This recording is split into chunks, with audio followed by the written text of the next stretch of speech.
Hari nawa ang kapayapaan sa pangalan nito at sa mga halinahan at sa mga kapatid, darila at ligas, sa banal nito at Kristus, pamalipas sa ating puso-liwa, ang araw-araw ng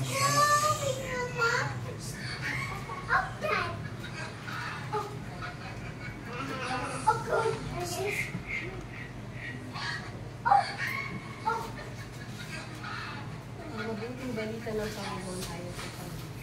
Pagpasok mo po sa alimbangahan, sabihin mo na nito, maghari mo nga ang kapayapaan sa bahay. Kung maibigan sa kapayapaan ng lahat, basta kanila ang kapayapaan, hindi sila makakamit.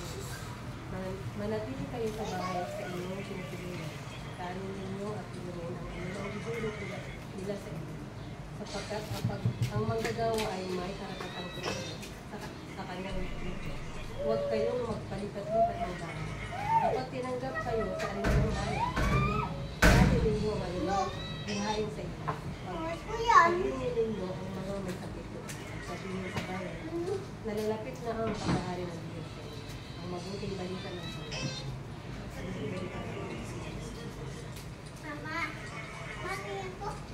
mga kapatid, dahil at tumulog sa kabubuan ng buhay ng mga anak sa bayan, sapagkat lutakang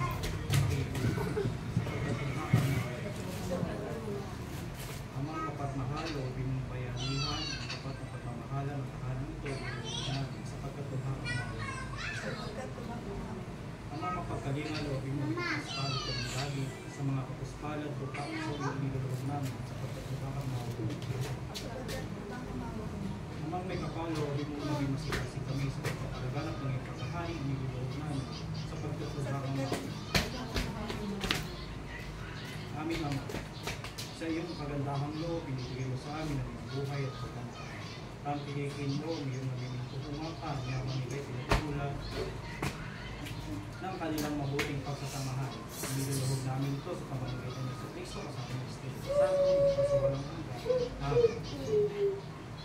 Manahan ka, Panginoong Jesucristo, sa tingin ng magpapasinaya sa bahay na ito at umihiling ng iyong pagbasbas upang sa palagaya dito ay kanilang madama ang iyong pagtugpo, upang sa paglabas dito ay kanilang makamit ang iyong pagtataguyod, upang sa pagbalik nila dito ay kanilang mapaunlakan ang iyong pagpasok hanggang sa tanay sumapit sa iyong hihandang tahanan. Sa magayang pagpisan mo sa iyong Ama sa kalangitan, maaari namin na mabuhay kasama ng Espiritu Santo, magpasuwalang hanggan. Amen. Ang banal na tubig at asin na ito ay magpaalala sa pakikisa ni Kristo, sa pagkabuhay ni Kristo sa sakramento ng binyag. Sa namin, sumasalakit ka. Sa aming Panginoon. Yung pag-ngayon aming kakanin sa pagkakaw at pagkawan sa aming mga sa amin. Sa pagkakawad namin sa mga kakanan sa aming mga Diyan kami sama. Paginoong Maria. Sinahal din na ang